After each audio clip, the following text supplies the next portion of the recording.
own quarter, hand over to the third person who runs his own quarter, hand over to the fourth person who runs the last lift of the race. And I've watched in so many Olympic, both indoor and Olympic games, and I've discovered that when the first person runs badly, it affects the second person. And most cases, the second person could even be discouraged by the way the first person ran the race. When the second person discovered that the first person didn't do well, it kills the zeal and the effort of the second person. And in some cases, if the second person managed to run his own path and hand over the baton to the third person, you discover that before he gets to the third person, there is already a wide gap. Because the first person created a gap. The second person couldn't cover the gap. When the third person hands over the baton, there is already a wide gap. So the fourth person that is supposed to run the last phase of the race may end up taking the last position because the first, the second, the third person didn't do well in the race. And sometimes when we look at our family, we are almost at, the third person or the second person, depends on where you're coming from. But I know by our generation, in most family, we are like the third person in the race. The first person may be your grandfather who ran the race and hand over the baton to your father.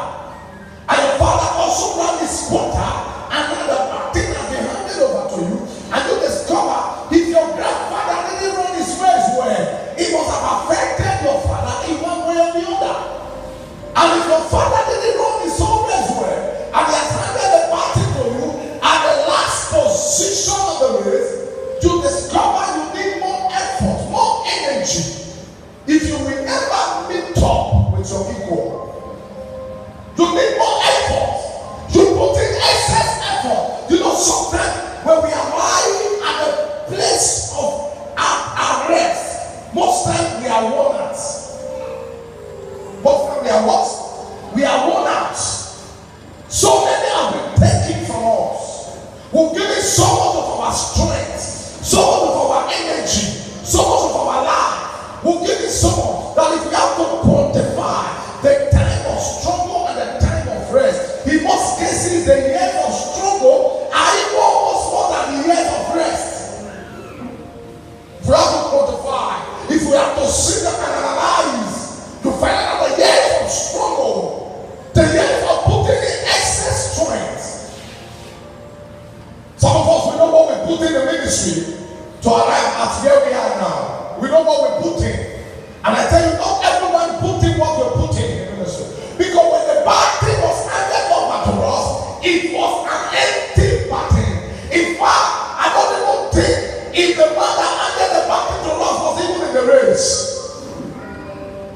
Maybe the man has even lost sight of the race, but he just gave you a baton. Take, do what you like with it. And you know you don't have to run. Because if you must win a prize, it must be recorded at all that whoever appeared in the Olympic, you must finish the race. You must get to the finish line. And so it has taken so much for some of us to arrive at our destination. And that is why when you don't know where we are coming from, it is so dangerous to judge us sometimes. Because we are giving so much more than necessary to arrive at where we are. Because the back thing was handed over to us at the back of the race. And for us to get somewhere in this race, we are putting in more effort. We are running like a jackass. If we must get anything at all. I don't know if I'm preaching this. If we must get anything out of it. It is a relay. Life is a relay. So when we talk about generation, we are talking about something that has been passed through generation. From one generation to another. I keep speaking to people that what you are now is 50% of what was handed over to you. Thank God for those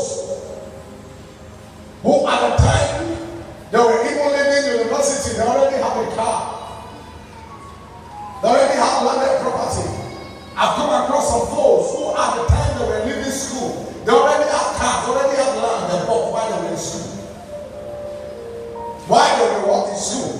While there were some of their classmates, some of their roommates, who struggled to even pay school fees. Who while they were in school, they were almost sending money home to their parents, even when they were in school. Life was so tough for them that in some family, some had to drop from others to go to school. That was what affected some of our parents. My mother said she had to drop from school so that her younger brother can go to school. She has to drop. Until you have a mother who was a dropout, you have a father who was a dropout, raising you as a son. It will take the grace of God for you not to be a dropout. I don't know if I'm talking tonight. Your mother was a dropout, your father was a dropout. They didn't go to school. And they abandoned everybody to go away back there. You don't discover you are putting in so much effort. When you got parents that love school, love education, they'll be educated. And they know what school is all about. From your childhood, they put you through school. You just love school. You just love education on your home. You just love it. You just think that is the only thing you can do. It will be difficult for you to read and understand. No, it will be easy. Because you are coming from such a background where they love school. And some of us came from a background where when we were growing up, nobody was going to school around us. Oh, I feel like preaching this night. Nobody was going to school around us. You have elder sisters who weren't going to school. You got cousins who weren't going to school. So nobody around us was going to school. So for us to become what we are, you will know what we went through. I went through.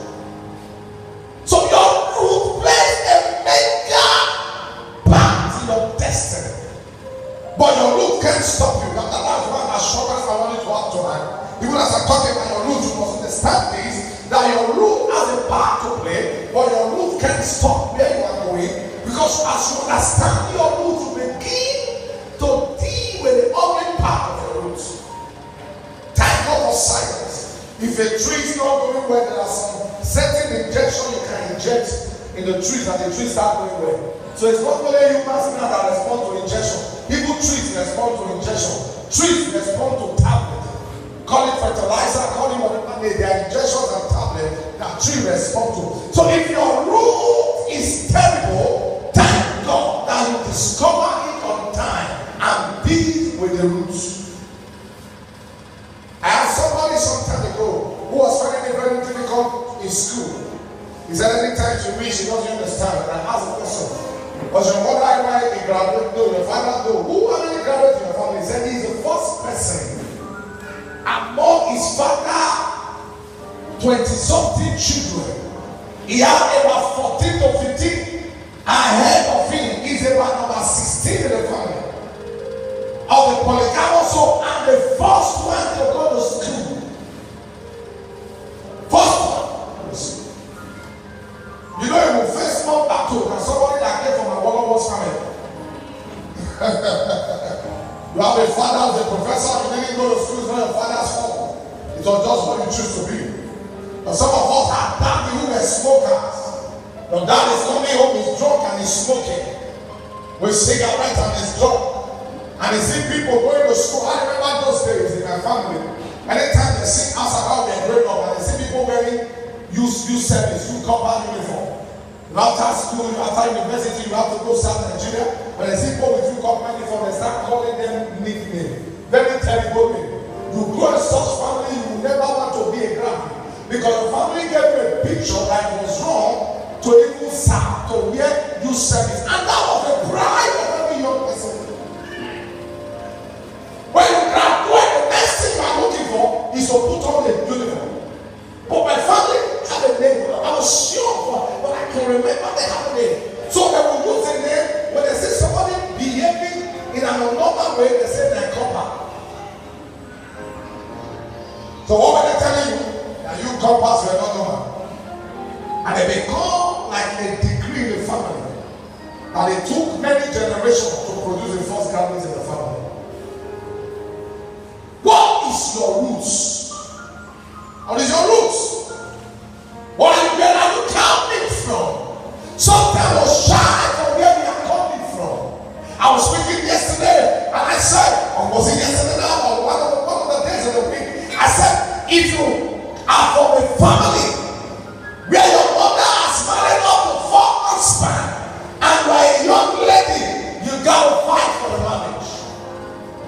There's no two way about it. God battles to fight. Sometimes we wonder why pastors do terrible things. Most of them trace them to their roots. Trace them. You got father that was a native doctor. You got a mother that was an idol worshiper. And you spring up as the first pastor in that lineage. You got to fight some battles. Discipline battle number one. Because the forces can't kill you, but they want you to make error. They can't finish you, but they want to push you into some disgrace. So when you are disgraced, you can go back and join your father and your mother. And after all, you settle with them. So that you continue in their place. I speak under the prophetic ways. And I speak with the voice of the prophet. Everything that is ugly in your lineage, everything that is ugly in your roots, Makusa Anego Katana Sazapule Matata. They will not cut up with you in the name of Jesus. If you are the one God is speaking to, let your neighbor be louder than your neighbor's own. Whatever that is ugly in your roots, it will not catch up with you. The roots means where you came from, source, spring. That's what the root means. The source, the spring. The root means the origin, the beginning of the matter. Someone will say, what is the root of this matter? What's the beginning? What's the origin? Where is this matter coming from? How does this start? Everybody has a starting point. Oh, you got no starting point? Thank God we are Zionites. But before you became Zionites, you were from Europe. You were from Benin, from Yoruba, from Oyo, from Kano, from Kaduna, whatever state. Before you became Zionite. If out of the truth that we all are Zionite, why do we come to church with answers? Sometimes your answers will be missing in the church. Was it the devil that came into the church and stole your answer? I remember I tried something, plug his hole somewhere in the church, one of the prayer back all night. He just brought the phone close on the windows to relax. And after some time, he woke up and then he see the phones again. In Zion, phones are missing. In Zion, church members are getting pregnant. In Zion, offerings are disappearing. In Zion, what happened? Roots.